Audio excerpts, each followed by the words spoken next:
अस्सलाम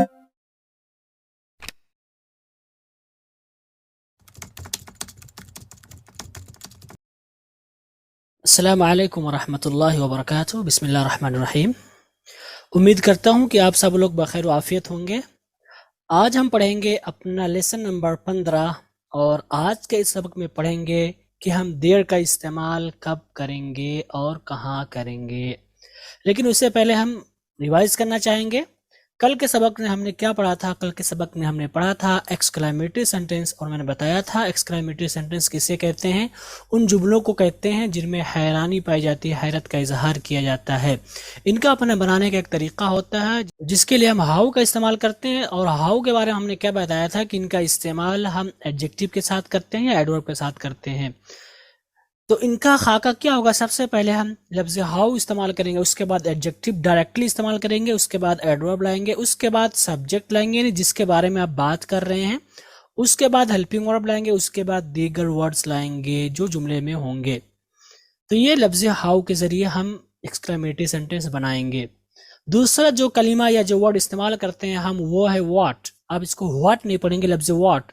व्हाट के जरिए भी हम इस्तेमाल करते हैं, एक्सक्लेमेटरी सेंटेंस बनाते हैं।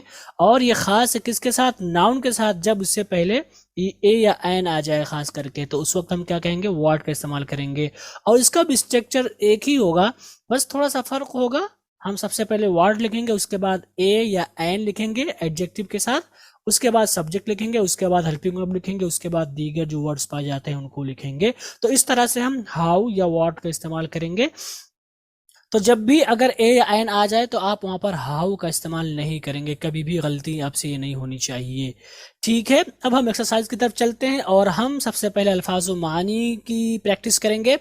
और ये अल्फाजो मानी मुताल्लिक हैं जिस्म के हिस्से से, जिसमें से सबसे पहला है आई।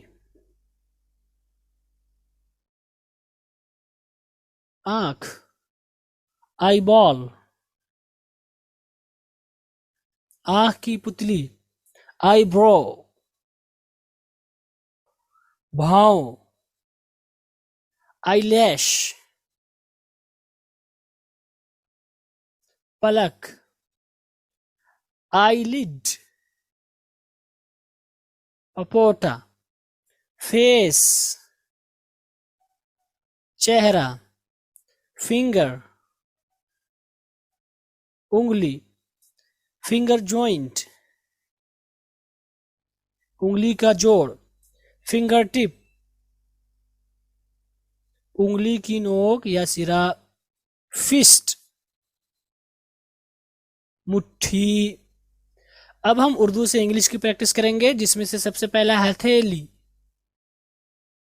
पाम, पंजा, पाव, आंख की पुतली, प्यूपल ऑफ आईज। ये आप सिर्फ प्यूपल कह देंगे तब भी चलेगा, आप इसको प्यूपिल नहीं पढ़ेंगे। क्या पढ़ेंगे? Pupil of eyes. पिछली, रिब, जांग, थाई, हलक, थ्रोट, पैर की उंगली, टॉय, जुबान, टंग, कमर, वेस्ट, कलाई, रिस्ट। तो ये अल्फाज मानी है जिस्म के हिस्से से मुतालिक। अब हम आगे चलते हैं और हम दोहराते हैं अल्फाज मानी जो कि अफ़आल से मुतालिक हैं, जिसमें सबसे पहला है फॉरगिव, फॉरगिव, फॉरगिव, फॉरगिवन। इसका माना होता है माफ करना। फ्रीज, फ्रोज, फ्रोजन, जम जाना, गिव, गिव, गिवन,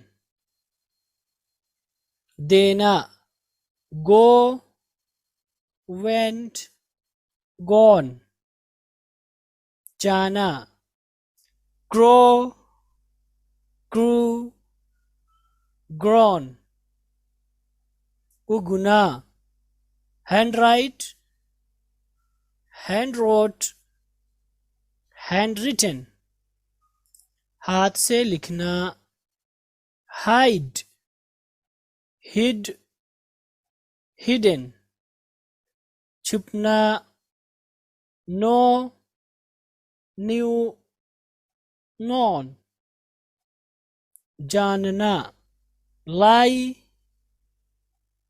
ले लेन बिस्तर पर लेटना। उसके बाद है मिस्टेक। अब इसको मिस्टेक नहीं पढ़ेंगे, मिस्टेक थोड़ा सा, मिस्टूक मिस्टेकन गलती करना। अब हम आगे चलते हैं और डेली यूज सेंटेंसेस की प्रैक्टिस करते हैं। फिक्र ना करें, डोंट वरी। पेंसिल से मत लिखो, do not right in pencil. आप यहाँ पे इन ही इस्तेमाल करेंगे, इन पेंसिल। लेकिन अगर पेंसिल से पहले ए आ जाए, आ जिसे कहते हैं, तो विद अ पेंसिल हो जाएगा। ओके, तो यहाँ पर चूंकि ए नहीं इसलिए इन पेंसिल लिखेंगे। तो don't write in pencil, pencil से मत लिखो। दोबारा जरूर आना, डू विजिट अस अगेन। अगर इसका आप लफ्जी तर्जुमा करेंगे तो इसका मतलब होगा हमारे पास या हमारी ज़ियारत दोबारा ज़रूर करना। लेकिन इतना लंबा चौड़ा हम नहीं बोलते हैं, दोबारा ज़रूर आना हम यही बोलते हैं। क्या आप जानते हो, या क्या आपको मालूम है, या क्या आपको पता है, तो हम कहेंगे डू यू नो। क्या आप समझ रहे हैं कि मैं क्या चाहता हूं, तो उसे इंग्लिश में कहेंगे do you understand what I want. अब हम आगे चलते हैं, 5 जुमले इंग्लिश से उर्दू लेते हैं, इनकी प्रैक्टिस करते हैं। जिसमें सबसे पहला है डू यू अंडरस्टैंड, समझ रहे हैं। डिड यू अंडरस्टैंड, समझे। डजंट मैटर, कोई बात नहीं। Don't come back here again, दोबारा यहां मत दिखना। डोंट मेक अ जोक, मजाक मत करो। तो हमने प्रैक्टिस की रोजाना इस्तेमाल होने वाले जुमलों की। अब हम आगे चलते हैं और रीडिंग की प्रैक्टिस करते हैं, और हम सुनना चाहेंगे आपसे पहले, उसके बाद फिर हम रिवाइज करेंगे आपके साथ। Okay. Khalid bin Saif.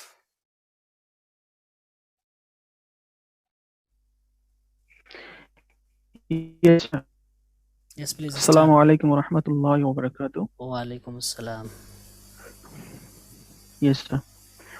A group of frogs were hopping contentedly through the woods, going about their froggy business, when two of them fell into a deep pit.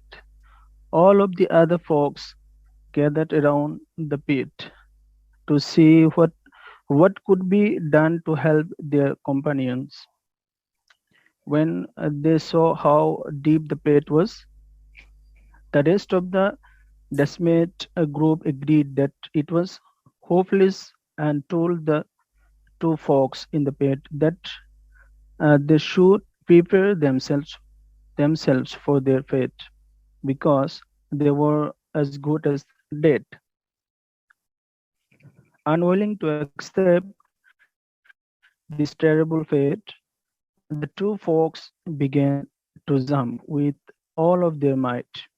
Some of the folks shouted into the pit that it was hopeless and that the two folks wouldn't be in that situation if they had been more careful, more obedient to the foggy rules, and more responsible. Okay, जज़ाकुमुल्लाहु खैरन व अहसनल जज़ा। आपने माशाल्लाह बहुत अच्छा पढ़ा, बहुत खुशी हुई Thank you मुझे। so much, sir. ओके, अल्लाह ताला हमेशा कायम दायम रखे इसको। It okay. is a good opportunity for us. Well, thanks a lot. Okay, nice. Khurshid Khan. अस्सलाम वालेकुम रहमतुल्लाहि व बरकातहू। वालेकुम सलाम व रहमतुल्लाहि व बरकातहू। बिस्मिल्लाहिर्रहमानिर्रहीम। The other frog continued sorrowfully shouting that they should save their energy and give up since they were already had as good as dead. The two frogs continued jumping hard as they could, and after several hours of desperate effort, we were acutely weary. Finally, one of the frogs took heed to the calls of his fellow spent and disheartened. He quietly resolved himself to his fate, lay down at the bottom of the pit, and died as the others looked on in helpless grief.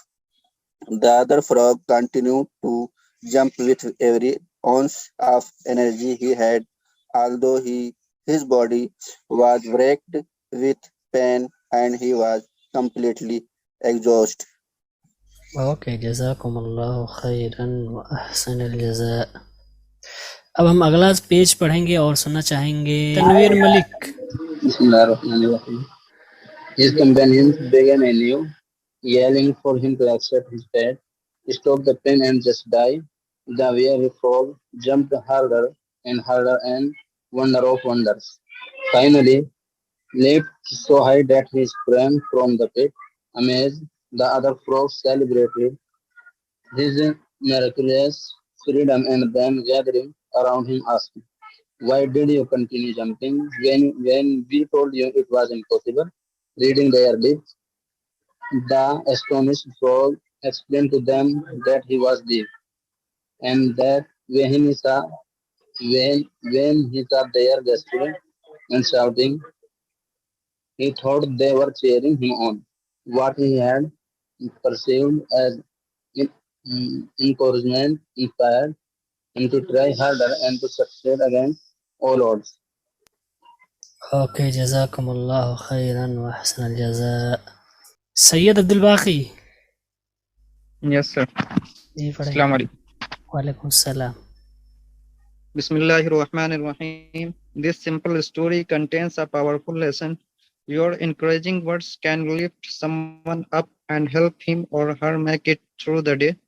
Your destructive words can cause deep wounds. They may be the weapons that destroy someone's desire to continue trying, or even their life. Your destructive, careless word can diminish someone in the eyes of others, destroy their influence, and have a lasting impact on the way others respond to them. Okay guys, अब मैं पढ़ता हूँ, आप लोग ध्यान से सुने और मैं सारी गलतियां बताऊंगा कि लोग कैसे गलत पढ़ते हैं और क्या सही होगा। आप लोग बिल्कुल ध्यान से सुने और उस चीज को लिख लें ताकि बाद में आप वो गलती दोबारा ना करें। A group of frog were hopping contentedly. ये क्या है? कंटेंटेडली। कौन, यहाँ पे कौन की आवाज नहीं निकल कन, okay, contentedly through the woods, going about their froggy business, when two of them fell into a deep pit.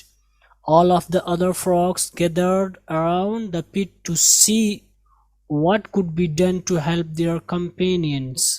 इसको क्या पढ़ेंगे? companions नहीं पढ़ेंगे, क्या पढ़ेंगे इसको? इसको हम पढ़ेंगे companions. When they saw, अब इसको सा नहीं पढ़ेंगे, saw ऊपर आवाज आएगी, हम कहेंगे when they saw how deep the pit was, the rest of the dismayed group agreed that it was hopeless and told the two frogs in the pit that they should prepare. इसको क्या पढ़ेंगे? prepare themselves for their fate because they were as good as dead. उसके बाद है unwilling to accept this terrible fate. अब इसको fate नहीं पढ़ेंगे, fate. The two frogs began to jump with all of their might. Some of the frogs shouted into the pit that it was hopeless and that the two frogs wouldn't be in that situation. अब इसको पढ़ते हैं situation ये पढ़ना गलत होगा, सही क्या होगा? situation. If they had been more careful, more, इसको हमने क्या पढ़ते हैं हम? इसको पढ़ते हैं obedient, जो कि ये गलत है। सही क्या होगा? obedient। इसको आबी या ओबी भी नहीं पढ़ेंगे, क्या पढ़ेंगे? obedient, obedient, अबी, okay, obedient to the froggy rules and more responsible। इसको रेस नहीं पढ़ेंगे, रेस्पॉन्सिबल नहीं होगा, रिस्पॉन्सिबल। सीबल भी नहीं होगा, क्या होगा? Responsible, responsible, responsible. ठीक, अब एक बार फिर से पढ़ते हैं। A group of frogs were hopping contentedly through the woods, going about their froggy business, when two of them fell into a deep pit. All of the other frogs gathered around the pit to see what could be done to help their companions. When they saw how deep the pit was, the rest of the dismayed group agreed that it was hopeless, and told the two frogs in the pit that they should prepare themselves for their fate, because they were as good as dead. Unwilling to accept this terrible fate, the two frogs began to jump with all of their might. Some of the frogs shouted into the pit that it was hopeless, and that the two frogs wouldn't be in that situation if they had been more careful, more obedient to the froggy rules, and more responsible. अब हम अगले सफ़े की तरफ चलते हैं, और ये हमारा अगला सफ़ा है जिसमें है The other frogs continued sorrowfully। हम इसको पढ़ते हैं sorrowfully, गलत है।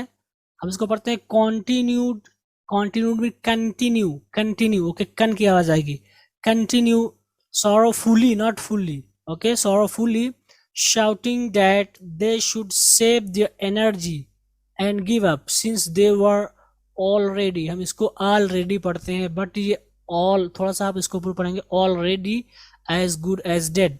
The two frogs continued jumping as hard as they could, and after several hours of desperate effort, इसको क्या पढ़ेंगे? effort, आगे आवाज आएगी, effort, were quite weary, okay. Finally, one of the frogs took heed to the calls of his fellows. Spent and disheartened, he quietly resolved himself to his fate, lay down at the bottom of the pit, इसको आप bottom नहीं पढ़ेंगे, bottom, okay, bottom of the pit, and died as the others looked on in helpless grief. The other frog continued to jump with every ounce of energy he had. हम लोग इसको पढ़ते हैं all the, लेकिन ये क्या? all though, क्या है ये? although, आप आज से आप इसको although पढ़ेंगे. His body was racked with pain and he was completely, इसको हम पढ़ते हैं exhausted, जो कि गलत है, यह है exhausted,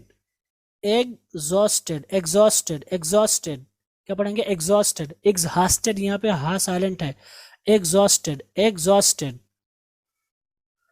ओके, एक बार फिर से पढ़ता हूँ। The other frogs continued sorrowfully, shouting that they should save their energy and give up, since they were already as good as dead. The two frogs continued jumping as hard as they could, and after several hours of desperate effort were quietly weary. Finally, one of the frogs took heed to the calls of his fellows. Spent and disheartened, he quietly resolved himself to his fate, lay down at the bottom of the pit, and died as the others looked on in helpless grief. The other frog continued to jump with every ounce of energy he had, although his body was racked with pain and he was completely exhausted. तो ये हमारा दूसरा सफ़ा है। हम आगे से चलते हैं और अपना आखिरी सफ़ा पढ़ते हैं, जिसमें है His companions began anew, yelling for him to accept his fate, stop the pain, and just die. The weary frog jumped harder and harder and wonder of wonders finally leaped so high that he sprang from the pit. Amazed, the other frog celebrated his miraculous, इसको क्या पढ़ेंगे? miraculous freedom, and then gathering around him asked, why did you continue jumping when we told you it was impossible? Reading their lips, the astonished frog explained to them that he was, इसको हम पढ़ते हैं deaf, जो कि गलत है, ये deaf है, deaf, okay, deaf की आवाज नहीं कि डे की आवाज आएगी, deaf, and that when he saw their gestures and shouting, he thought they were cheering him on. What he had perceived as encouragement inspired him to try harder and to succeed against all odds. Succeed, थोड़ा सा सी की आवाज निकालेंगे, succeed against all odds. This simple story contains a powerful lesson. हम इसको पढ़ते हैं lesson, but ये lesson क्या है? ये lesson, हम लोग इसको पढ़ते हैं lesson, जो कि हमारी आदत है, ये lesson है. Your encouraging words can lift someone up and help him or her make it through the day. Your destructive, इसको destructive में des, okay, destructive words can cause deep wounds. They may be the weapons that destroy someone's desire to continue trying or even their life. Your destructive, careless words can diminish someone in the eyes of others, destroy their influence, and have a lasting impact on the way others respond to them. तो मुझे लगता है इसमें कुछ ऐसा नहीं कि इसको दोबारा दोहरा जाए, इसलिए हम आगे चलते हैं और यहीं पर इसको ख़त्म करते हैं और हम चलते हैं आगे, ग्रामर एक्सरसाइज करेंगे. और आज का ये होमवर्क है जिसमें से हम पहले इंग्लिश से उर्दू करेंगे, जिसमें से पहले how beautiful your watch is. तो उर्दू में कहेंगे आपकी घड़ी कितनी खूबसूरत है या किस कदर खूबसूरत है. How bad this idea is, ये ख्याल कितना बुरा है या ये आइडिया कितना बुरा है. How tall that building is,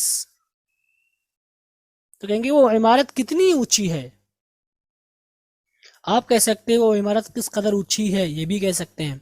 how big your old house was, तुम्हारा पुराना घर कितना बड़ा था या किस कदर बड़ा था. How fast the train is, train किस कदर तेज है. What a good shot it was, ये कितना अच्छा शॉट था, ये कितना बेहतरीन शॉट था. What a bad thought you have, तुम कहेंगे तुम्हारा ख्याल कितना बुरा है. What a nonsense it is, ये क्या बकवास है. What a good seen it will be, क्या खूब मंजर होगा ये या आप कहेंगे ये क्या खूब मंजर होगा, क्या बेहतरीन मंजर होगा, क्या दिलकश मंजर होगा. 10वां जुमला है what nonsense he was saying, हम कहेंगे वो क्या बकवास कर रहा था या कह रहा था, दोनों हम कह सकते हैं. तो ये हमारी इंग्लिश से उर्दू है. अब हम आगे चलते हैं, उर्दू से इंग्लिश करते हैं, और जिसमें से सबसे पहला जुमला है जैद कितना सुस्त है. तो हम कहेंगे हाउ लेजी जैद इज. दूसरा जुमला है रुकैया कितनी मेहनती थी पहले. तो हम कहेंगे how hard working Ruqaiya was before. तीसरा जुमला है ये घर कितना खूबसूरत होगा. What a beautiful this house would be. Okay, अगर आपने हाउ ब्यूटीफुल लिख दिया तो भी सही होगा, लेकिन आपको आ हटाना पड़ेगा. How beautiful this house would B, लेकिन व्हाट के साथ आप कहेंगे what a beautiful this house would B. चौथा है इसका कपड़ा कितना महंगा है. तो हम कहेंगे how expensive his cloth is. How expensive his cloth is, लेकिन अगर आपने हर लिख दिया तो भी सही है. कश्मीर में सेब कितने सस्ते हैं. तो हम कहेंगे how cheap apples in Kashmir are. अगला है ये कितना गंदा ख्याल है तुम्हारा. तो हम कहेंगे what a dirty idea you have. What a dirty idea you have, लेकिन अगर आपने हाउ लिख दिया है तो आपको आ हटाना पड़ेगा. तो आप कहेंगे how dirty idea you have. Number 7, उसके पास कितना खूबसूरत बागीचा है, तो हम कहेंगे what a beautiful garden he has. लेकिन अगर आपने हाउ इस्तेमाल किया तो आप कहेंगे how beautiful garden he has. गेंद कितना छोटा है, हम कहेंगे how small the ball is. नवा जुमला है लोग किस कदर बुरे हैं, how bad people they are. लोग या वो लोग, दे आर का मतलब वो लोग, तो कहेंगे लोग किस कदर बुरे हैं, how bad people they are. लेकिन अगर आप लोग नहीं लाना चाहते हैं दे, तो आप कहेंगे how bad people are. Okay, how bad people are. तुम्हारा दिल कितना बड़ा था पहले, या किस कदर बड़ा था पहले, तो आप कहेंगे how big your heart was before. तो ये आपके जुमले हैं जिनको आपको सही करना होगा, यही तरीका होगा, यही जुमले सही होंगे। अब अगर आपने अल्फाज मानी कुछ और लिखे होंगे, हो सकता है आपने बिग के बजाय ग्रेट लिख दिया, तो भी चल सकता है, कोई दिक्कत की बात नहीं, लेकिन स्ट्रक्चर यही होगा। तो यहीं पर हमारा होमवर्क खत्म होता है। अब हम अपना अगला सबक शुरू करने जा रहे हैं, जो कि है यूज ऑफ दियर। दियर के इस्तेमाल के बारे में हम पढ़ेंगे, लेकिन उससे पहले हम एक छोटा सा ब्रेक लेते हैं ताकि हम फ्रेश हो जाएं। ओके गाइज, हमने ब्रेक ले लिया, अब हम आगे चलते हैं और हम अपना आज का सबक शुरू करने जा रहे हैं, जो कि है यूज ऑफ दियर। दियर का इस्तेमाल कहाँ करते हैं, तो दियर का इस्तेमाल बहुत ज़्यादा है आज के वक्त में, या पुराने ज़माने में, या अंग्रेज़ी ज़ुबान में बहुत ज़्यादा इस्तेमाल करते हैं। लेकिन सबसे पहले हम जानेंगे कि दियर का माना क्या होता है। दियर का माना होता है वहाँ, ठीक है, दियर का मतलब होता है वहाँ। तो दियर का एक माना होता है वहाँ, ठीक, दियर का एक माना होता है वहाँ, और दियर का दूसरा माना होता है कुछ भी नहीं, यानी माना ही नहीं होता है जुमले में।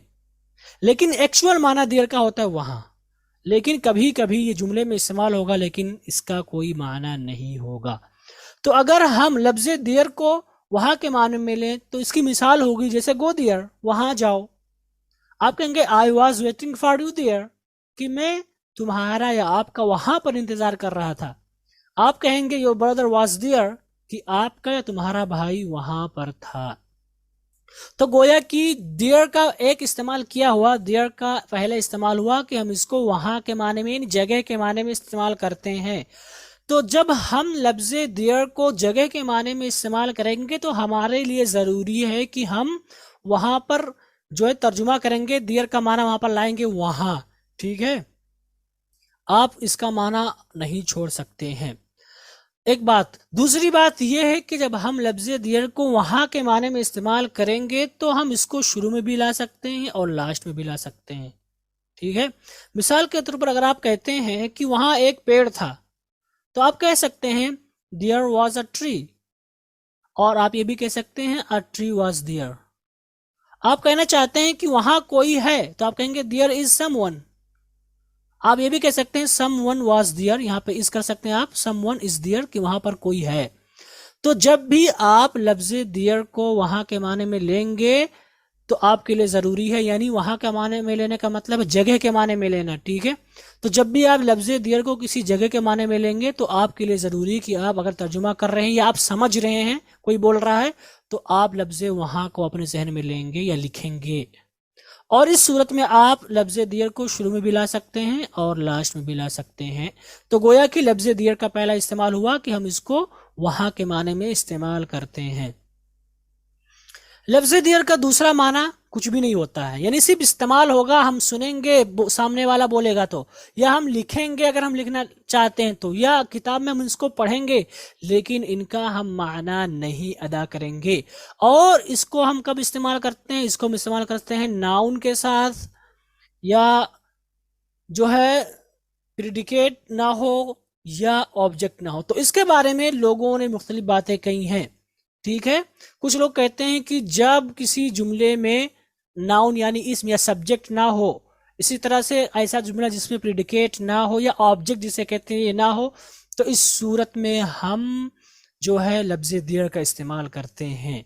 तो अपने अपने हिसाब से लोगों की बातें सही हैं, लेकिन इनका इस्तेमाल अगर हम देखेंगे तो खास तौर पर नाउन के साथ होता है, नाउन यानी इसम के साथ होता है, और इसमें सब्जेक्ट का तायुन सही से नहीं हो पाता है, ठीक है। खास तौर पर अगर किसी नाउन को हम इस्तेमाल कर रहे हैं, किसी सब्जेक्ट को इस्तेमाल कर रहे हैं, अगर उसके साथ ए लगा हुआ है, या एन जुड़ा हुआ है, या सम जुड़ा हुआ है, या मच जुड़ा हुआ है, या मेनी जुड़ा हुआ है, या फ्यू जुड़ा हुआ है, अगर कोई ऐसा जुमला है जिनमें सब्जेक्ट यानी नाउन का तायुन नहीं हो पा रहा है।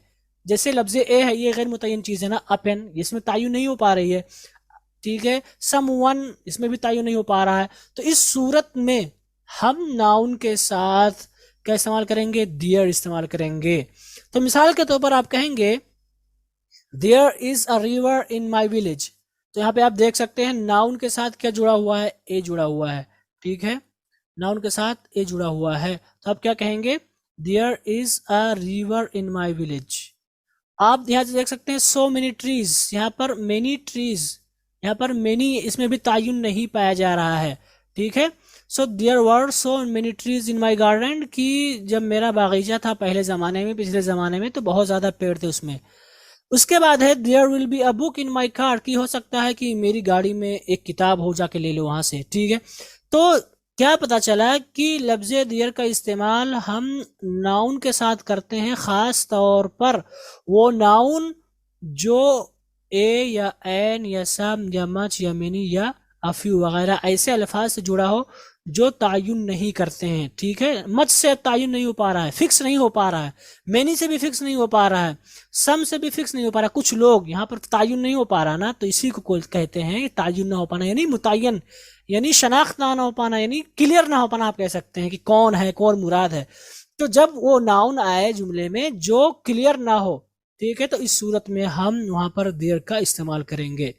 दूसरा इसका इस्तेमाल है उस नाउन के साथ जब हम हेल्पिंग वर्ब के बाद उसको इस्तेमाल करें, ठीक है। हमेशा आप क्या पढ़ें, सब्जेक्ट कब आता है, सब्जेक्ट आता है शुरू में, उसके बाद आता है हेल्पिंग वर्ब। लेकिन कभी कभी ऐसा हो जाता है कि हम सब्जेक्ट यानी नाउन को हेल्पिंग वर्ब के बाद लाना चाहते हैं, तो ऐसी सूरत में भी हम देयर का इस्तेमाल करेंगे। मिसाल के तौर पर आप कहेंगे there are 3 small hotels in my city. तो आप क्या कहेंगे कि मेरे जो है शहर में 3 छोटे होटल्स हैं। दूसरी मिसाल है there are 30 students my classroom, कि मेरे क्लासरूम में 30 स्टूडेंट हैं, 30 तलबा या तालिबात हैं। There were 100 people in the program hall study, कल जो प्रोग्राम हुआ था उस प्रोग्राम के हाल में 100 लोग थे। तो यहाँ पर आप देख सकते हैं 3 स्मॉल होटल्स, 30 स्टूडेंट्स, 100 पीपल्स, ये आपका सब्जेक्ट बन रहा है या नाउन बन रहा है, लेकिन इसको आप हेल्पिंग वर्ब के बाद ला रहे हैं, राइट, देयर आर। तो इस सूरत में आप हेल्पिंग वर्ब से पहले देयर का इस्तेमाल करेंगे, ठीक। तो आप कहेंगे there are 3 small hotels in my city, कि मेरे शहर में या मेरे गांव में या मेरे इलाके में 3 छोटे छोटे होटल्स हैं। तो यहाँ पर आप देख सकते हैं 3 होटल्स, 30 स्टूडेंट्स, 100 पीपल, ये आपका असल में सब्जेक्ट है, ठीक है। इनके बारे में बात हो रही है, इनके बारे में खबर दे रहे हैं, लेकिन चूंकि हेल्पिंग वर्ब के बाद आए हुए हैं इसलिए हमने यहाँ पर देयर का इस्तेमाल किया। तो इनका मतलब ये हुआ कि लफ्ज देयर को जब हम किसी माने में नहीं लेते हैं, और याद रखें कि यहाँ पर आप देयर का तर्जुमा नहीं करेंगे कि वहां मेरे गांव में इतने होटल हैं, इस तरह का तर्जुमा नहीं करेंगे। आप तर्जुमा करेंगे कि मेरे गांव में 3 छोटे छोटे होटल हैं, मेरे क्लास में 30 स्टूडेंट है। आप उर्दू में भी नहीं कहते हैं कि वहां मेरे क्लास में 3 स्टूडेंट हैं या 100 स्टूडेंट हैं, आप उर्दू में भी नहीं कहते हैं, तो इंग्लिश में भी आप नहीं कहेंगे। तो इस तरह के जो जुमले होंगे उनमें हम लफ्ज देयर का इस्तेमाल करेंगे। ये रही बात। दूसरी बात कि जब प्रीडिकेट या ऑब्जेक्ट के साथ प्रीपोजिशन आ जाए, यहां पर आपने क्या सीखा अभी तक, आपने सीखा कि हम लफ्ज देयर को शुरू में ला रहे हैं ना, there are 3 small hotels, there are 30 students, there were 100 people. यहाँ पर आप क्या देख रहे हैं, यहाँ पर आप देख रहे हैं कि यहाँ पर आपने लफ्ज देयर को शुरू में इस्तेमाल किया है। अगर इससे पहले की मिसाल देखें, इसमें भी आपने there is a river, there were so many trees, there will be a book, यहाँ पर सब जगह पर आपने शुरू में इस्तेमाल किया है किसको, देयर को। लेकिन लफ्ज देयर को आप बीच में भी ला सकते हैं, लेकिन उसके लिए एक शर्त है कि जो आपका ऑब्जेक्ट है यानी प्रीडिकेट है, जो कुछ खबर है उस वाले में, यानी आखिरी जो हिस्सा जुमले का, उसमें कोई प्रीपोजिशन हो। जैसे कि आप कहेंगे there are 3 small hotels in my city, तो यहाँ पर आप देख सकते हैं इन माई सिटी, यहाँ पर इन है, ये क्या है, इन प्रीपोजिशन है, ठीक है, इन प्रीपोजिशन है। माई सिटी आपका ऑब्जेक्ट बन रहा है, या आप प्रीडिकेट भी कह सकते हैं जो इसी का हिस्सा है। तो आप कहेंगे there are 3 small hotels in my city. तो यहाँ पे आप देख सकते हैं प्रीपोजिशन आया हुआ है। तो इस सूरत में आप लफ्ज देयर को शुरू में भी ला सकते हैं और आप अलग जगह भी ला सकते हैं। तो आप कह सकते हैं 3 small hotels are there in my city. आप क्या कहेंगे? 3 small hotels are there in my city. आप कह सकते हैं in my city there are 3 small hotels. ठीक है, तो यहाँ पर आप देख सकते हैं कि आप शुरू में भी ला सकते हैं, बीच में भी ला सकते हैं। ठीक है, दोनों तरह से आप इस्तेमाल कर सकते हैं। लेकिन इससे पहले जब आपने देर को पढ़ा था, जिसको आप जगह के माने में ले रहे थे, वहां का माना दे रहे थे, तो उसको आप शुरू में भी ला सकते हैं और लास्ट में भी ला सकते हैं। लेकिन इसमें आपको शुरू में लाना होगा या आप बीच में लाएंगे। कब लाएंगे? इसी प्रीपोजिशन से पहले। ठीक है, in my city, there in my city. ठीक है, तो गोया कि there are 3 small hotels in my city, इस तरह के जुमले को आप इस तरह भी कह सकते हैं 3 small hotels are there in my city. आप कह सकते हैं in my city there are 3 small hotels. लेकिन अगर हम इसको इन माई सिटी को हज़फ करते सिर्फ कहें देयर आर 3 स्मॉल होटल्स, तो आपको यही कहना पड़ेगा, लफ्ज देयर को शुरू ही में लाना पड़ेगा। आप नहीं कह सकते हैं कि 3 स्मॉल होटल्स आर देयर, तो माना अलग हो जाएगा। वहां पर जरूरी हो जाएगा कि वहां आपका कहेंगे। ठीक है, ये मकाम जगह का माना दे देगा कि वहां पर जो है 3 छोटे छोटे होटल हैं। ठीक है, तो इस चीज का आपको ख्याल रखना है। तो ये सारी बातें थी दियर के इस्तेमाल के बारे में। हमने क्या बताया? हमने बताया कि लफ्ज दियर को हम 2 माने में इस्तेमाल करते हैं। पहला जगह के माने में इस्तेमाल करते हैं, वहां दूसरा इसका कोई माना नहीं होता है। अगर हम लफ्ज जगह के माने में इस्तेमाल करें तो इसको हम इस्तेमाल करेंगे शुरू में भी और आखिर में भी, और लाजिम है कि हम वहां का माना अदा करें। लेकिन जब हम लफ्ज दियर को वहां के माने में इस्तेमाल ना करें, कोई माना ना दे, तो इसको हम खास तौर पर नाउन के साथ इस्तेमाल करते हैं, और ऐसे नाउन के साथ जिससे जुड़ा हो ए या एन या ऐसे वर्ड जो तायुन के लिए नहीं होते हैं। इसी तरह से इनको हम ऐसे नाउन या ऐसे सब्जेक्ट के साथ भी इस्तेमाल करते हैं जो हेल्पिंग वर्ब के बाद आते हैं। तो इस तौर पर इनका जो स्ट्रक्चर होगा, हम लफ्ज वहां वाले की बात नहीं कर रहे हैं, बल्कि जो है जिसको हम नाउन के साथ इस्तेमाल कर रहे हैं, इसका स्ट्रक्चर की बात करें तो पॉजिटिव में इसका स्ट्रक्चर होगा देयर, उसके बाद हेल्पिंग वर्ब, उसके बाद सब्जेक्ट, उसके बाद दीगर वर्ड्स का हम इस्तेमाल करेंगे। मिसाल के तौर पर आप कहेंगे there is a king in a village, कि एक गांव में एक राजा है। आप इसको वाज भी कर सकते हैं, there was a king in a village, कि एक गांव में एक राजा था। आप इसको कह सकते हैं there will be a king in a village. यहाँ पर मिसालें दे रहा हूं एक ही चीज को लेकर के, ताकि सारी बातें वाजे हो जाएं। ठीक है, क्लियर हो जाए। तो यहाँ पर आप देख सकते हैं there is a king in a village, कि एक गांव में एक राजा है। ये प्रेजेंट की मिसाल हुई। There was a king in a village, एक गांव में एक राजा था। There will be a king in a village, एक गांव में एक राजा होगा। ठीक है, तो यहाँ पे आप देख सकते हैं there there, helping verb, subject, इसी के बारे में बात हो रही है। अदर वर्ड्स यहाँ पर इस्तेमाल हुआ है। आप चूंकि यहाँ पर आप देख सकते हैं प्रीपोजिशन आया हुआ है अदर वर्ड्स में या प्रीडिकेट में या ऑब्जेक्ट में, आप यहाँ कह सकते हैं in a village there is a king. Okay, इस तरह भी आप इस्तेमाल कर सकते हैं। आप कह सकते हैं a king is there in a village. ठीक है, लेकिन आपको ये स्ट्रक्चर फॉलो करना है जो अहम है। एक ही चीज आप लें, इंशाल्लाह बाकी चीजें आपको खुद ब खुद आ जाएंगी। तो ये स्ट्रक्चर बनेगा आपका पॉजिटिव में, यानी जिसमें नहीं पाया गया। पॉजिटिव का मतलब होता है जिसमें नहीं ना पाया जाए। आगे हम बात करेंगे नेगेटिव की। नेगेटिव का मतलब होगा वो जुमले जिसमें नहीं पाई जाए। ठीक है, तो इसका स्ट्रक्चर होगा, सबसे पहले हम लफ्ज देर इस्तेमाल करेंगे, उसके बाद हेल्पिंग वर्ब इस्तेमाल करेंगे, उसके बाद नॉट या नो इस्तेमाल करेंगे। यहाँ पर एक चीज आपको नहीं मिल सकती है कि यहाँ पर नॉट क्यों नहीं इस्तेमाल कर रहे हैं, नो भी आ गया है। तो आप इन दोनों में से कोई एक इस्तेमाल करेंगे, जिनको इंशाल्लाह हम अभी आपको बताएंगे आखिर में कि नॉट कब इस्तेमाल करेंगे और नहीं कब इस्तेमाल करेंगे, ताकि आपसे गलती ना हो। तो सबसे पहले आप जो है इस्तेमाल करेंगे देयर, उसके बाद आप इस्तेमाल करेंगे हेल्पिंग वर्ब, उसके बाद आप इस्तेमाल करेंगे नॉट या नो, नहीं का माना अदा करने के लिए। उसके बाद आप सब्जेक्ट इस्तेमाल करेंगे जिसके बारे में आप बात कर रहे हैं। उसके बाद आप दीगर वर्ड्स यानी ऑब्जेक्ट कह सकते हैं या प्रीडिकेट के जो दीगर हिस्से उनको आप इस्तेमाल करेंगे। मिसाल के तौर पर आप कहेंगे there is no king in that village. There is no king in that village, यानी उस गांव में कोई राजा नहीं है।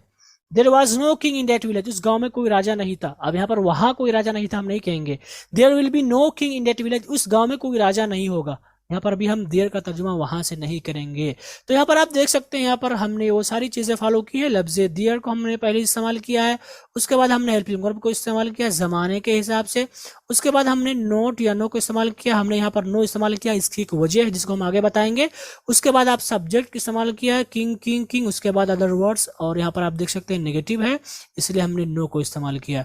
ठीक है, तो वही सेम फार्मूला है, हेल्पिंग वर्ब के बाद ही नो आता है यहाँ पर जो नेगेटिव होता है, तो यहाँ पर भी वही चीज है। एक ही खाका अगर आप समझ गए होंगे तो ये भी समझ में आ जाएगा, कोई नई चीज नहीं इसमें।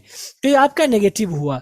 अगर हम इंट्रोगेटिव की बात करें तो उसका अपना स्ट्रक्चर है, जिसमें सबसे पहला है हम लिखेंगे क्वेश्चन वर्ड, उसके बाद हेल्पिंग वर्ब, उसके बाद देयर हम लिखेंगे। क्वेश्चन वर्ड, उसके बाद हेल्पिंग वर्ब, उसके बाद देयर, उसके बाद सब्जेक्ट, उसके बाद दीगर वर्ड्स का हम इस्तेमाल करेंगे। और यहाँ पर एक चीज आपको बताना चाहेंगे कि अगर कोई जुमला लफ्ज़ क्या ही से शुरू हो जाए तो अब यहाँ पर हम क्वेश्चन वर्ड नहीं लिखेंगे, बल्कि डायरेक्टली हम हेल्पिंग वर्ब से शुरू करेंगे। तो ये स्ट्रक्चर है किसका? इंट्रोगेटिव का। अब मिसालें देखते हैं। जैसे आप कहेंगे how many people are there in the classroom. How many people are there in the classroom, कि क्लासरूम में कितने लोग हैं। How many people were there in the classroom, classroom में कितने लोग थे। How many people will be in the there in the classroom, कि क्लासरूम में कितने लोग होंगे। तो यहाँ पे आप देख सकते हैं क्वेश्चन वर्ड हाउ मेनी, ठीक है। हेल्पिंग वर्ब ये पूरा मिला करके हाउ मेनी पीपल बन रहा है क्वेश्चन वर्ड। उसके बाद आप देख सकते हैं हेल्पिंग वर्ब, ठीक। उसके बाद आप सकते हैं देयर इस्तेमाल किया हमने। उसके बाद चूंकि इसमें सब्जेक्ट नहीं है, यही पीपल ही डायरेक्ट सब्जेक्ट बन जा रहा है, हाउ मेनी पीपल इसके साथ मिल जा रहा है, तो इसीलिए हमने यहाँ पर सब्जेक्ट इस्तेमाल नहीं किया। और उसके बाद हमने यहाँ पर जो है अदर वर्ड्स का इस्तेमाल किया। तो आप देख सकते हैं structure question word plus helping verb plus there plus subject plus other words. तो यहाँ पर देख सकते हैं हाउ मेनी पीपल, ये पूरा मिला करके सब्जेक्ट बन रहा है, कितने लोग, ठीक है। उसके बाद हेल्पिंग वर्ब आप देख सकते हैं आर वर विल बी। उसके बाद दियर आप देख सकते हैं दियर, क्योंकि इसमें सब्जेक्ट नहीं है, पीपल ही सब्जेक्ट था लेकिन इसी से जुड़ गया है सवाल से, इसलिए हमने यहाँ पर नहीं लिखा है। उसके बाद हमने अदर वर्ड्स का इस्तेमाल किया। तो ये आपका स्ट्रक्चर बन रहा है इंट्रोगेटिव का, यही पुराना स्ट्रक्चर है, बस इसमें लफ्ज देयर के बारे में बात हो रही है, इसीलिए हमारे लिए जरूरी का कि हम लफ्ज देयर को यहाँ पर इस्तेमाल करें। अगर हम इंट्रोगेटिव नेगेटिव की बात करें तो इंट्रोगेटिव नेगेटिव की सेंटेंस को कहते हैं, उस सेंटेंस को कहते हैं जिसमें नहीं भी पाया जाए और सवाल भी किया जाए। तो उसका भी वही सेम स्ट्रक्चर होगा, बस हमें लफ्ज नॉट या नो को इस्तेमाल करना होगा। तो उसका स्ट्रक्चर होगा सबसे पहले हम क्वेश्चन वर्ड, उसके बाद हेल्पिंग वर्ब, उसके बाद देयर, उसके बाद नॉट या नो का इस्तेमाल करेंगे, उसके बाद हम सब्जेक्ट इस्तेमाल करेंगे, उसके बाद जो दीगर वर्ड्स हैं जुमले में उनको इस्तेमाल करेंगे। तो इस तौर पर हमारा ये खाका है और ये मिसालें हैं। चूंकि ये मिसालें ऐसी हैं जो लफ्ज़ क्या से शुरू हो रही हैं, इसलिए हमने हेल्पिंग वर्ब से डायरेक्ट शुरू किया है। तो क्वेश्चन वर्ड यहाँ पर नहीं आया हुआ है, इसका आप ख्याल रखेंगे। तो हेल्पिंग वर्ब यहाँ पर are there no one in the classroom, were there not 5 people in the garden, will there no one be in the office at that time. तो यहाँ पर आप देख सकते हैं कि हेल्पिंग वर्ब पहले आया हुआ है सारे के सारे में, दियर यहाँ पर आया हुआ है, यहाँ पर नो आया हुआ है, ठीक है। तो नो आप यहाँ देख सकते हैं। सब्जेक्ट यहाँ पर आप देख सकते हैं चूंकि जो है वन है, यहाँ पर पीपल है, यहाँ पर भी वन है, उसके बाद अदर वर्ड्स आया हुआ है। तो यहाँ पर आप देख सकते हैं कि यही स्ट्रक्चर हमने फॉलो किया है और ये नेगेटिव का है, इसमें नेगेटिव का माना पाया जा रहा है, इसमें कोई नई चीज़ नहीं है, वही पुराना ही स्ट्रक्चर है, अगर आपने एक स्ट्रक्चर को समझ लिया होगा। तो ये सारी बातें हैं देयर के इस्तेमाल के बारे में, और मैंने आपको स्ट्रक्चर इसलिए बता दिया ताकि जब आप तर्जुमा करें तो आपको दिक्कत ना हो। अब हम आगे बातें करेंगे कि लफ्ज़ नो या नॉट में क्या फ़र्क है, हम नो कब इस्तेमाल करेंगे या नॉट कब इस्तेमाल करेंगे। चूंकि हमने यहाँ पर क्या बताया, नॉट या नो। तो नो का इस्तेमाल हम ऐसे नाउन के साथ करते हैं जिसमें डायरेक्टली नाउन हो, कोई आर्टिकल यानी ए या एन ना हो, ठीक है। कोई ऐसा जुमला जिसमें ए या एन सब्जेक्ट के साथ ना हो तो वहां पर हम नो इस्तेमाल करेंगे। मिसाल के तौर पर आप कहेंगे there was no king in that village, there was no king in that village, उस गांव में कोई भी राजा नहीं था। तो आम तौर पर नो का जो इस्तेमाल होता है, कहीं पर भी आप जाएंगे तो ये नाउन के साथ इस्तेमाल होता है, ठीक है। नाउन के साथ खास है नो का इस्तेमाल।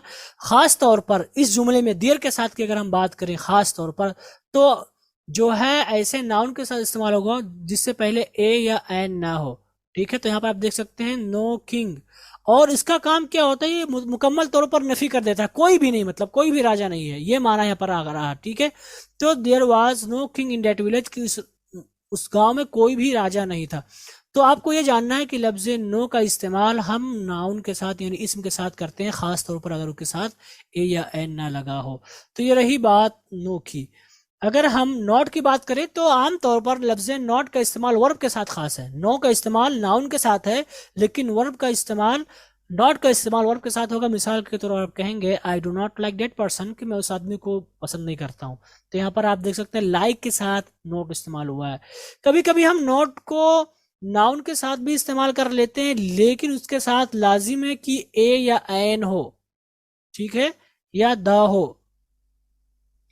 जैसे आप कहेंगे there was not a good reason for this, there was not a good reason for this, कि जो मामला चल रहा है इसके लिए कोई अच्छी वजह नहीं थी, ठीक है। तो यहाँ पर आप देख सकते हैं अ गुड रीजन, यहाँ पर गुड रीजन पूरा मिला करके नाउन बन रहा है और इसके साथ ए जुड़ा हुआ, इसलिए हमने नॉट इस्तेमाल किया। लेकिन अगर हम यहाँ पर ए को हटा दें तो हम कहेंगे there was no good reason.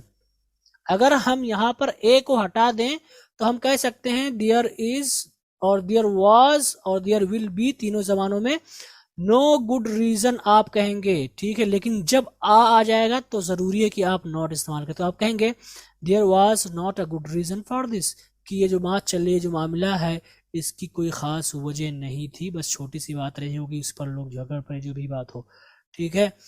तो ये सारी बातें नो या नोट के बारे में थी। अब हमें एक चीज और जाननी है, वो चीज ये है कि अगर विल बी आ जाए तो क्या हम नो को बी से पहले लाएंगे या उसके बाद लाएंगे, इसी तरह से नॉट को कब इस्तेमाल करेंगे।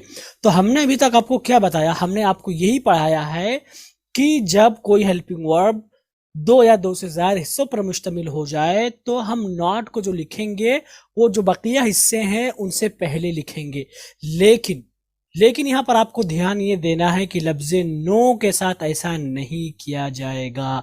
लफ्ज़ नो को पहले नहीं लिखा जाएगा बल्कि बाद में लिखा जाएगा। मिसाल के तौर पर अगर हम कहें विल बी, अगर कहीं पर आता है तो हम नो को बी के बाद लिखेंगे, ना कि बी से पहले, जैसा कि हमने इससे पहले पढ़ा था, ठीक है। इसके उल्टा है, ये नॉट के उल्टा है इस मामले में।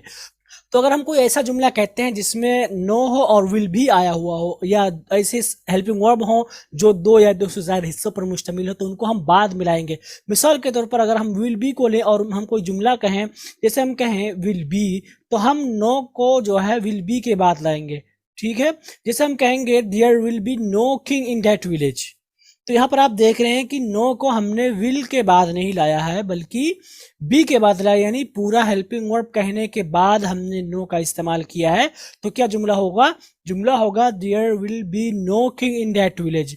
इसी तरह से अगर कोई आप जुमला कहते हैं जो इंट्रोगेटिव है और नेगेटिव भी है, तो आप कैसे कहेंगे? आप कहेंगे will there be no king in that village. आप कैसे कहेंगे? Will there be no king in that village. आप नहीं कहेंगे will there no be king in that village. अगर आप जो है बी को नो के बाद लाते हैं तो ये आपका जुमला गलत माना जाएगा, ठीक है। तो इस चीज का आपको ख्याल रखना है कि लफ्ज नो को जो नाउन है उसके साथ ही आपको जोड़ करके बयान करना होगा। जैसे आप यहाँ पे देख सकते हैं विल बी नो किंग, इसी तरह से नो किंग, ठीक है। दोनों मिसालों में अगर आप ध्यान देंगे तो दोनों मिसालों में हमने जो है नो को सब्जेक्ट के साथ जोड़ रखा है। यहाँ पर आप देख सकते हैं no king and no king, ठीक है। लेकिन अगर हम नॉट की बात करें तो ये होगा विल नॉट बी, ठीक है। ये नॉट के साथ खास है। तो जैसे कि आप कहेंगे there will not be a king in that village, आप कहेंगे will there not be a king in that village. तो पता क्या चला कि नो और नॉट में एक फर्क और भी है, और फर्क किया है, वो फर्क ये है कि इनको कब इस्तेमाल किया जाए। तो अगर हम नो इस्तेमाल कर रहे हैं तो हमेशा हम नो को जो है नाउन के साथ ही लाएंगे, ठीक है। लेकिन अगर हम नॉट इस्तेमाल करते हैं तो इसी सूरत में हम नॉट को जो बकिया हिस्सा है हेल्पिंग वर्ब का उससे पहले लाएंगे, जैसा कि आप यहाँ मिसालों पर देख सकते हैं। तो हमारा स्ट्रक्चर क्या बनेगा? विल बी उसके बाद नो, इसी तरह से विल नॉट उसके बाद भी। तो इस चीज का आपको ख्याल रखना है, इसके इस्तेमाल में आपसे गलती नहीं होनी चाहिए। खुलासा कलाम क्या है? आज हमने पढ़ा था देयर के बारे में और मैंने बताया कि देयर के दो इस्तेमालात हैं। पहला लफ्ज़ वहाँ के माने में और दूसरा इसका इस्तेमाल किसी माने में नहीं होता है। अगर हम लफ्ज़ वहाँ की बात करें यानी मकाम या जगह की तायन के लिए, तो इसको हम शुरू में भी इस्तेमाल कर सकते हैं। हम कह सकते हैं देयर वाज अ ट्री, वहाँ पर एक दरख्त था। आप कह सकते हैं अ ट्री वाज देयर, वहाँ पर एक दरख्त था। इस तरह से आप कह सकते हैं देयर इज समवन, वहां पर कोई है, या समवन वाज देयर, वहां पर कोई था। तो जब हम लफ्ज़ देयर को वहां के माने में इस्तेमाल करेंगे तो हम इनको दोनों तरीके से इस्तेमाल कर सकते हैं। दूसरा इस्तेमाल देयर का होता है किसी भी माने में नहीं, इसका कोई माना नहीं होता, सिर्फ जुमलों में इस्तेमाल करते हैं, और इसका इस्तेमाल हम करते हैं नाउन के साथ, या प्रिडिकेट में कोई कमी हो, दिक्कत हो, या ऑब्जेक्ट में कोई खरा पाया जाए, तो इसी सूरत में हम जो है देयर का इस्तेमाल करते हैं। खास तौर पर देयर का इस्तेमाल ऐसे नाउन या ऐसे शब्द के साथ करते हैं जिसके साथ ए या एन या सम या मच या मेनी या फ्यू जुड़ा हो, यानी ऐसे नाउन या ऐसे सब्जेक्ट जिनका तयन ना हो सके, जो मुतय्यन ना हो, तो ऐसे नाउन के साथ हम क्या इस्तेमाल करते हैं, देयर का इस्तेमाल करते हैं। और देयर जैसे मिसाल है, there is a river in my village, कि मेरे गांव में एक नदी है। इसका दूसरा इस्तेमाल हम ऐसे नाउन के साथ भी करते हैं जो हेल्पिंग वर्ब के बाद आए। मिसाल के तौर पर आप कहेंगे there are 30 students my classroom, कि मेरे क्लासरूम में 30 स्टूडेंट हैं। तो अगर हम देयर के इस्तेमाल की बात करें तो इसको हम शुरू में ही इस्तेमाल करते हैं इस माने में, इस कॉन्टेक्स्ट में जिसका हम कोई माना नहीं देते हैं। लेकिन कभी कभी ऐसा होता है कि जुमले में जो प्रिडिकेट होता है या ऑब्जेक्ट होता है उसमें अगर कोई प्रीपोजिशन आ जाए तो इसको हम उसके साथ भी इस्तेमाल कर सकते हैं। तो हम कह सकते हैं there are 3 small hotels in my city. आप ये भी कह सकते हैं 3 small hotels are there in my city. आप ये भी कह सकते हैं in my city there are 3 small hotels. तो तीनों तरीके से आप इस्तेमाल कर सकते हैं ऐसी हालत में। आगे हमने पढ़ा था कि देयर का स्ट्रक्चर क्या होगा, पॉजिटिव में, नेगेटिव में, इंट्रोगेटिव में, इंट्रोगेटिव नेगेटिव में। सबसे पहले हम देयर इस्तेमाल करेंगे, उसके बाद हेल्पिंग वर्ब, उसके बाद सब्जेक्ट, उसके बाद दीगर वर्ड्स। उसके बाद नेगेटिव की बात करें तो सबसे पहले हम देयर इस्तेमाल करेंगे, उसके बाद हेल्पिंग वर्ब, उसके बाद नॉट या नो, उसके बाद सब्जेक्ट, उसके बाद अदर वर्ड्स। अगर हम इंट्रोगेटिव की बात करें तो सबसे पहले हम क्वेश्चन वर्ड, फिर हेल्पिंग वर्ब, फिर देयर, फिर सब्जेक्ट, फिर अगर जो है दीगर वर्ड्स। अगर हम इंट्रोगेटिव की बात करें तो सबसे पहले हम क्वेश्चन वर्ड इस्तेमाल करेंगे, उसके बाद हेल्पिंग वर्ब, उसके बाद देयर, उसके बाद नॉट, उसके बाद नो, दोनों में से कोई एक, उसके बाद सब्जेक्ट, उसके बाद दीगर वर्ड्स। आगे हमने बताया कि नो या नॉट में क्या फर्क है। तो नो के बारे में हमने बताया कि नो का इस्तेमाल ये खास है नाउन के साथ, ठीक है। और लफ्ज़ नो जब किसी इसम के साथ खास हो जाए तो मुकम्मल तौर पर उसको रिजेक्ट कर देता है, नफी कर देता है, खत्म कर देता है उसको, ठीक है। और खास तौर पर जब नाउन के साथ कोई आर्टिकल ना हो, यानी ए या एन इस्तेमाल ना हो, तब हम उसको इस्तेमाल करते हैं। जैसे आप कहेंगे there was no king in that village, उस गांव में कोई भी राजा नहीं था, ये माना होगा। अगर हम नॉट की बात करें तो ये भी नाउन के साथ इस्तेमाल हम इसको कर सकते हैं, लेकिन ज़रूरी है कि इस नाउन या सब्जेक्ट के साथ लफ्ज़ ए या एन जुड़ा हुआ हो। जैसे आप कहेंगे there was not a good reason for this, कि इसकी कोई ख़ास वजह, कोई अच्छी वजह नहीं मिल सकी, ठीक है। ये बात है नाउन के इस्तेमाल के साथ। लेकिन अगर हम बात करें नॉट की तो नॉट का इस्तेमाल अक्सर या ज़्यादातर ये वर्ब के साथ है, और नो का इस्तेमाल ये नाउन के साथ है। तो इनके फ़र्क को आपको जानना चाहिए ताकि आपसे गलती ना हो इस्तेमाल करने में। अब हम आगे चलते हैं एक्सरसाइज की तरफ, और हम अपना अल्फाज मानी का चैप्टर देखते हैं, जिसमें से है जिस्म के हिस्से अभी चल रहा है, जो कि बहुत सारे हिस्से हैं जिनको हमें जानना चाहिए।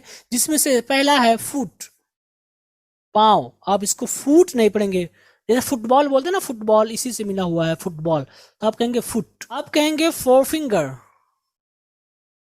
शहादत वाली उंगली। आप कहेंगे फोरहेड, पेशानी। गम, मसूड़ा। हेयर, बाल। हेयर नहीं कहेंगे, हेयर, हेयर, बाल। हैंड, हाथ। Head, sir. हार्ट, दिल। हील, एड़ी। इंटेस्टिन, लोग इसको इंटेस्टाइन पढ़ते हैं जो कि गलत है। क्या है? इंटेस्टिन। क्या पढ़ेंगे आप इसको? इंटेस्टिन का मतलब होता है आंत। उसके बाद है jaw, jaw, jaw, okay, W की बीच में आवाज आएगी जॉ। अमेरिकन इसको जॉ पढ़ते हैं, जॉ बिल्कुल खोल के मुंह, लेकिन आप जॉ थोड़ा सा पढ़ेंगे, जबड़ा। ज्वाइंट, हम इसको पढ़ते हैं ज्वाइंट, हम क्या पढ़ते हैं? ज्वाइंट। ये ज्वाइंट नहीं, ज्वाइंट, ज्वाइंट, ज्वाइंट, ज्वाइंट। आप कैसे पढ़ेंगे? ज्वाइंट। उसके बाद है किडनी, गुर्दा। नी, घुटना। लेग, टांग। लिप, होंठ। लिटिल फिंगर, छोटी वाली उंगली। लीवर, ये क्या है? लीवर। आप इसको लीवर नहीं पढ़ेंगे, हमारे वक्त में, हमारे ज़माने के लोग इसको लीवर पढ़ते हैं, उर्दू में है लेकिन इंग्लिश में लीवर है, लीवर, लीवर, जिगर। लंग, इसको लुंग नहीं पढ़ेंगे, क्या ये? लंग, फेफड़ा। उसके बाद है मिडिल फिंगर, इसको मिडिल फिंगर नहीं होगा, मिडिल, डिल, डिल की आवाज आएगी। मिडिल फिंगर, दरमियानी उंगली, जो बीच वाली उंगली थी इसको हम मिडिल फिंगर बोलते हैं। अब हम आगे चलते हैं और अल्फाज मानी लेते हैं अफ़आल से मुतालिक, और ये है राइड, रोड, रिडन सवार होना, रिंग, रेंग, रंग बजना या बजाना दोनों होता है, राइज, रोज, रीजन। अब इसको राइजन नहीं पढ़ेंगे, रीजन, रीजन, रीजन भी नहीं पढ़ेंगे, रीजन, रीजन का मतलब होता है उठना, ठीक है, ये रीजन है, राइजन भी नहीं है ना रीजन है, रीजन। उसके बाद है रन, रेन, रन दौड़ना, सी, सॉ, अब इसको सा नहीं पढ़ेंगे, सॉ, सीन देखना, शेक, शेक नहीं पढ़ेंगे, शेक, शेक, शुक, शेकन हिलना, शेव, शो, शेवन तराशना, शो, शोड, शोन, अब इसको शोवेड नहीं पढ़ेंगे, शोड, शोड, शोन दिखाना, सिंग, सेंग, संग, इसको अब सुंग नहीं पढ़ेंगे, संग गाना, सिंग, सेंग, संग, इसका मतलब होगा डूबना। और ये अफ़ाल ऐसे हैं जिनकी तीनों शक्लें अलग अलग आती हैं, इन सबको आपको याद करना होगा। अब हम आगे चलते हैं, डेली यूज सेंटेंसेस लेते हैं, जिसमें से है ताखीर मत करो, तो हम कहेंगे डोंट डिले। आप कहेंगे जल्दबाजी में कोई काम मत करो, तो आप कहेंगे डोंट डू एनीथिंग इन अ हरी, हरी नहीं हरी, हरी। काम करते वक्त मत ऊँघो, हम कहेंगे डोंट डोज व्हाइल वर्किंग। मत भूलो, डोंट फॉरगेट, फॉरगेट नहीं फॉरगेट, जल्दी से आप पढ़ेंगे डोंट फॉरगेट। आप कहेंगे बारिश में बाहर मत जाओ, don't get out in the rain, कहीं ऐसा ना हो कि तुम्हें ठंड लग जाए, लेस्ट you should catch a cold. आगे हम पढ़ेंगे जाहिरी उमूर की बुनियाद पर फैसला मत करो, तो हम कहेंगे डोंट जज थिंग्स बाय देयर अपीयरेंस। हम इसको पढ़ते हैं अपेरेंस, अपेरेंस ये गलत है, अपीयरेंस, अपीयरेंस, ठीक है, अपीयरेंस, ठीक है, तो हम पढ़ेंगे डोंट जज थिंग्स बाय देयर अपीयरेंस, ज़ाहिरी उमूर की बुनियाद पर फैसला मत करो। हम कहेंगे don't make, not make, don't make me understand, मुझे मत समझाओ। उसके बाद डोंट ओवर ईट, भूख से ज्यादा मत खाओ। हम कहेंगे डोंट सिट आइडल, आइडियल नहीं आइडल, बेकार मत बैठो। Don't speak ill of others, don't speak ill of others, दूसरों की बुराई मत करो। तो यहाँ पर डोंट आप डू नॉट भी लिख सकते हैं, लेकिन स्पीकिंग में डोंट ही इस्तेमाल करते हैं, इसलिए आप डोंट ही इस्तेमाल करें तो ज़्यादा अच्छा रहेगा। तो ये हमारे 10 जुमले हैं जो रोज़ आना इस्तेमाल होते हैं, हमें इनको याद करना चाहिए, इनको इस्तेमाल करना चाहिए, इनको लिखना चाहिए, एक दूसरे से बोलना चाहिए, ताकि ये अच्छे से याद हो सके और इनके इस्तेमाल करते वक्त हमें सोचना ना पड़े कि कैसे था ये जुमला। अब हम आगे चलते हैं, रीडिंग प्रैक्टिस का हिस्सा लेते हैं, और आज भी एक कहानी है, और ये कहानी जो है एक सफ़े मुश्तमिल है, और इसको आप पढ़कर आएंगे। आप यहाँ से स्क्रीनशॉट ले सकते हैं, हमारी किताब से, हमारी वेबसाइट से इसको ले सकते हैं।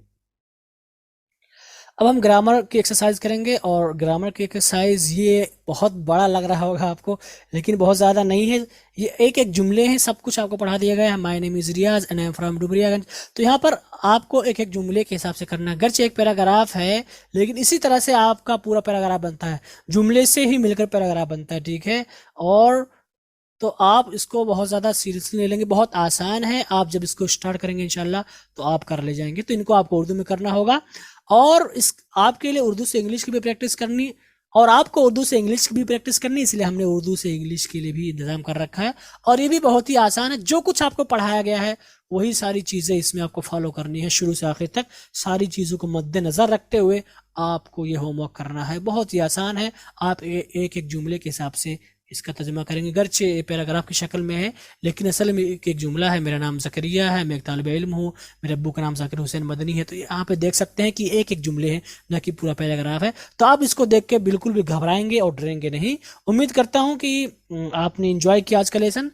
इंशाल्लाह फिर हम मिलते हैं कल होमवर्क के साथ, नए जज्बे के साथ, नई तमन्नाओं के साथ, नई ख्वाहिशात के साथ, नए सबक के साथ इंशाल्लाह। वस्सलामु अलैकुम वरहमतुल्लाहि वबरकातुहू।